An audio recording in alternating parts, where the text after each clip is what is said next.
we talked a lot about a new report from the college Republicans, and they basically try to figure out, look, why is it that President Obama and the Democrats won significantly the college vote?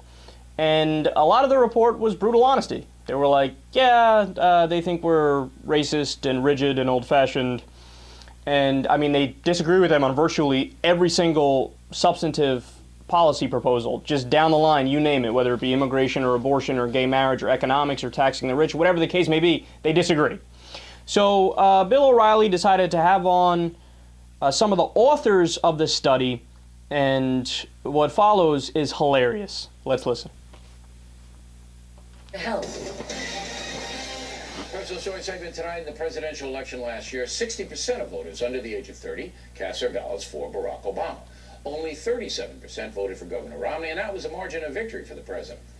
Now, yesterday, the College Republican National Committee released a report analyzing why younger voters are leaning Democrat. Joining us now from Washington are the primary authors of that report, Alex Smith and Kristen Soltis. Ms. Soltis, begin with you. What's the headline of your report?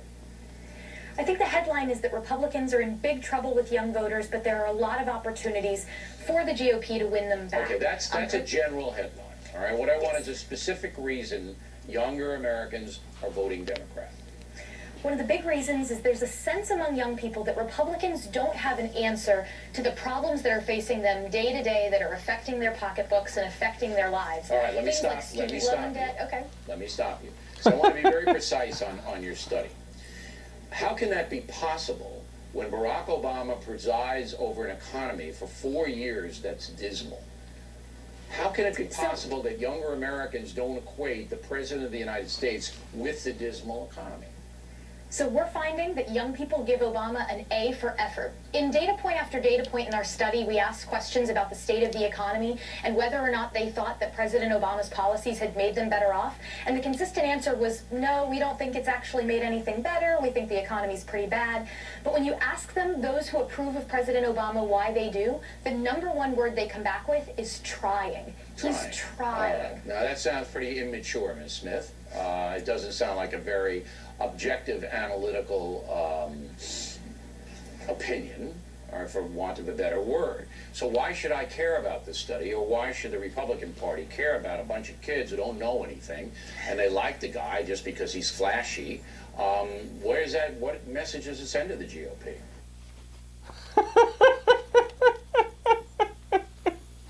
Oh, Bill O'Reilly is just endless entertainment. You want to know why you might want to care? Because that's the future of your party. Unless you want to continue to lose elections. Hey, you can do that. Look, I have no problem with it. I'm just saying you might care about it. God, he's so much fun. When he doesn't like what reality says, he's like a whiny baby, right? Yeah, then why should I care? If they disagree with me, then fuck them. It's their problem. Yeah, how about that? How about that? Okay, and other things that amuse me, of course, is the beginning of the clip when he cuts off the poor young girl like 6 times. Yeah, let me stop you there. Let me stop you there. So anyway, let me butt in. She got like 6 words out. There's one point where she's like, okay, as if to be like rude. I mean, the biggest point here, of course, is that Bill O'Reilly's just wrong on his facts.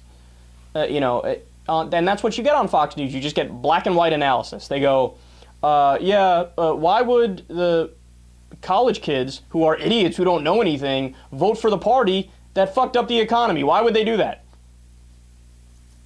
Yeah, actually, they didn't do that. They voted for the party that made it better. That's not just my opinion. That's reflected in the data, in the economic numbers. Notice O'Reilly didn't cite any numbers there. That's interesting. Why is that?